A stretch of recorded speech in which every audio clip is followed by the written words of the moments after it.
પાટણની વાત કરીએ તો પાટણ જિલ્લામાં ગરમીના કારણે ત્રીજું મોત સામે આવ્યું છે। ત્રીજો મોતનો બનાવ બન્યો છે। ગરમીનો પ્રકોપ વધુ છે, જેના કારણે મોતના કિસ્સાઓમાં વધારો થયેલો જોવા મળી રહ્યો છે। પાટણમાં આ ત્રીજો બનાવ સામે આવ્યો છે, જ્યાં ચાણસ્માની મહિલાનું હીટ સ્ટ્રોકના કારણે મૃત્યુ નીપજ્યું। 50 વર્ષીય લીલાબેન સોલંકીનું હીટ સ્ટ્રોકના કારણે મૃત્યુ થઈ ગયું છે। અમદાવાદ લગ્નમાં જઈ પરત ફર્યા તે સમય દરમિયાન તેઓની તબિયત લથડી અને ત્યારબાદ તેઓનું મૃત્યુ થઈ ગયું। તો હોસ્પિટલ લઈ જતા સમયે મહિલાનું મોત નીપજ્યું હતું।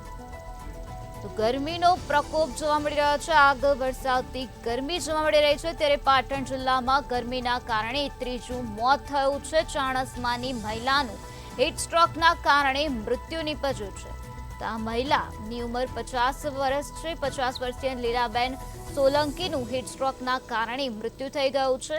લીલાબેન અમદાવાદમાં લગ્નમાં જઈ પરત ફર્યા તે સમય દરમિયાન તેઓની તબિયત લથડી, ત્યારે તેઓને સારવાર માટે હોસ્પિટલમાં લઈ જતા સમયે જ આ મહિલાનું મૃત્યુ થઈ ગયું છે।